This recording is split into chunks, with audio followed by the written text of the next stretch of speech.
to my studio. Is made out of a vintage travel trailer that I converted into an artist space. I've been wanting to do some teaching in here as well, so when I'm making videos I've been able to do this. The first video that I'm going to show is how to stretch a canvas.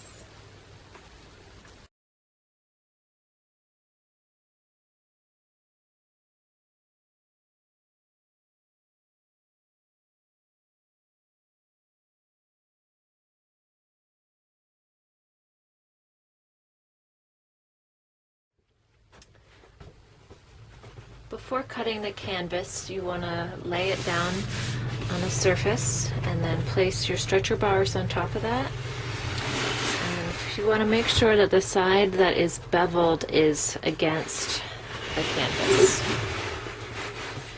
Then you want to line up the edge of the canvas with the edge of the painting. You don't really need to have it go over too much. Some people like it more.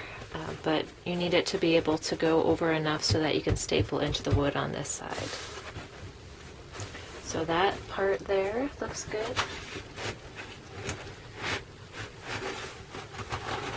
Looks good. And then mark out where you're going to cut it on the other areas and cut that.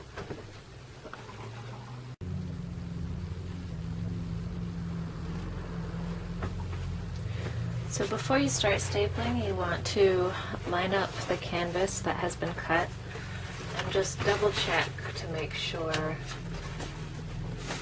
that each side is equal.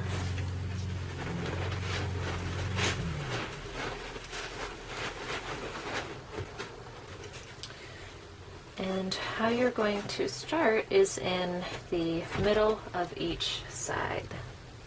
So I like to start with the longest side, staple about in the middle,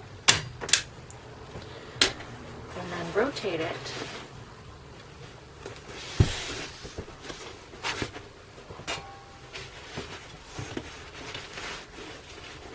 Pull a little tight so that you can feel it tighten up a bit.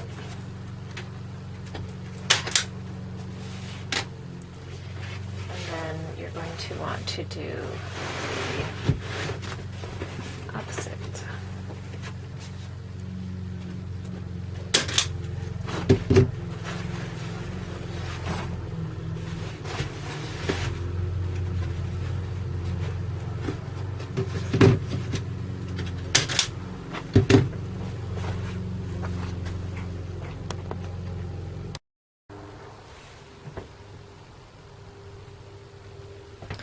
So at this point we have a staple in each of the middle sides, and then you're going to want to start to slowly work your way out with each.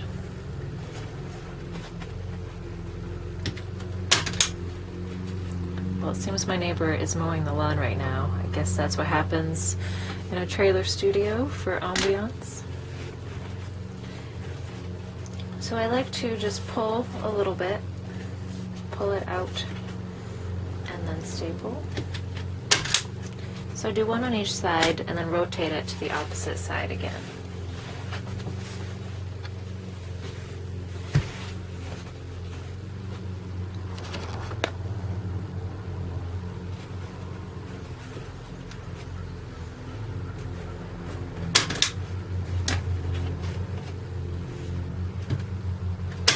Each time you want to pull it so that you can feel it's nice and taut.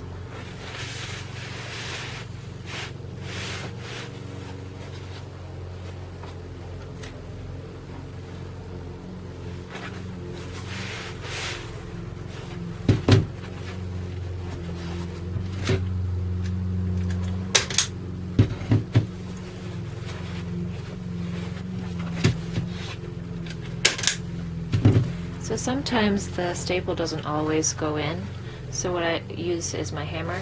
And just beat that in on.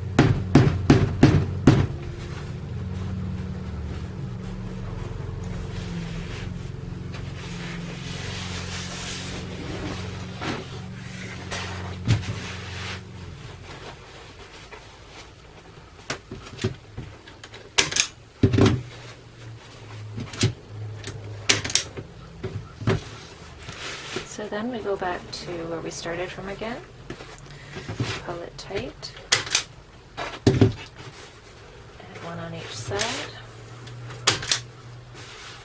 At this point, maybe you could do another one even on this side. I'm spacing them pretty frequently together.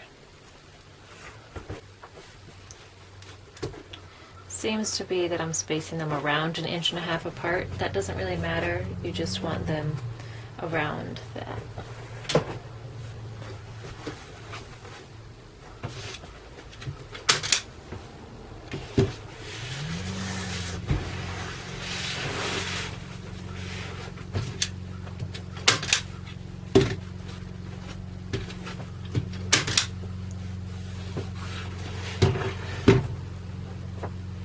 So I'm going to continue to do that all the way till I get up to about maybe 5 inches near each end.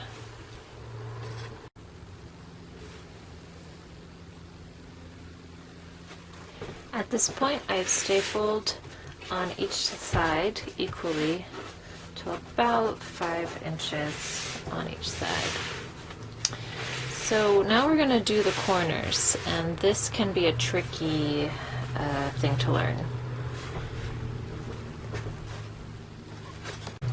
So I think I'm going to do this as a horizontal piece. So that means I want my shorter sides flush. So that means I'll probably want to do my fold on the longer side. So sometimes you'll want to cut out some of the fabric because that adds more bulk to the edge. So basically what I'm going to be doing is folding the canvas over like that, and so there's this fabric here that I can get rid of. So I'll take that.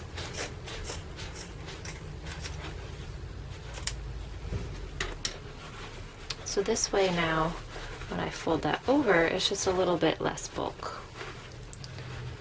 So what I'll do now is this side, I'll pull down and staple.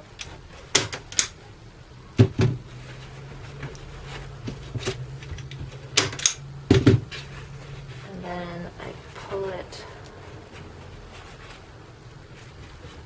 a little bit first, just a tiny bit, and fold it.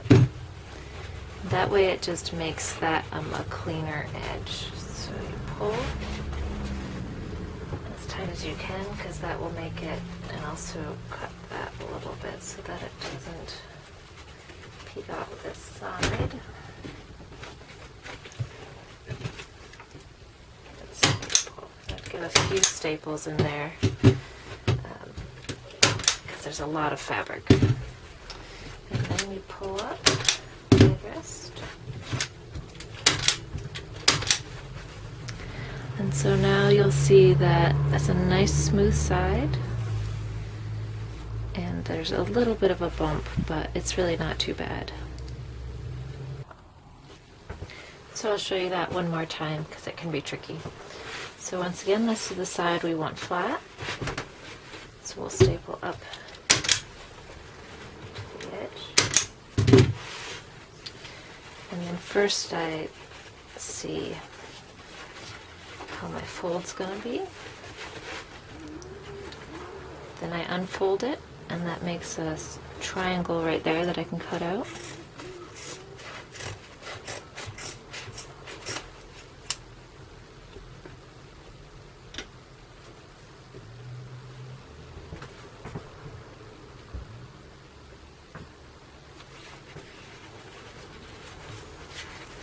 And I want to pull it a little bit and staple.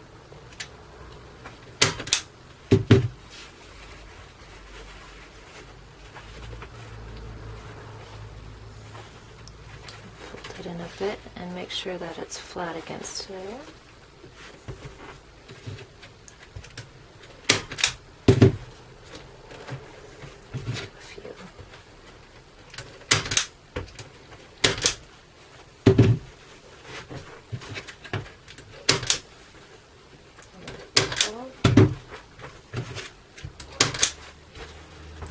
There we go.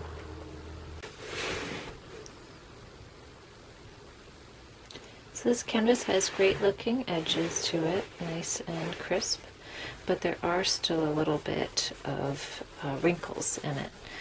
Canvas, once it's wet, will shrink up quite a bit, so those should disappear. What you can do is spray water and then let that dry, and that should be ready to start gessoing.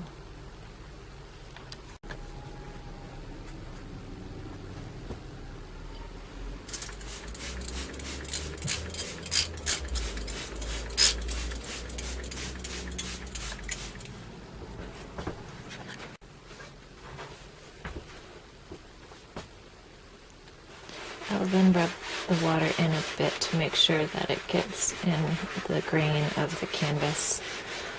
Instead of doing this, you can also just add water to your first coat of gesso, and it should do a similar thing.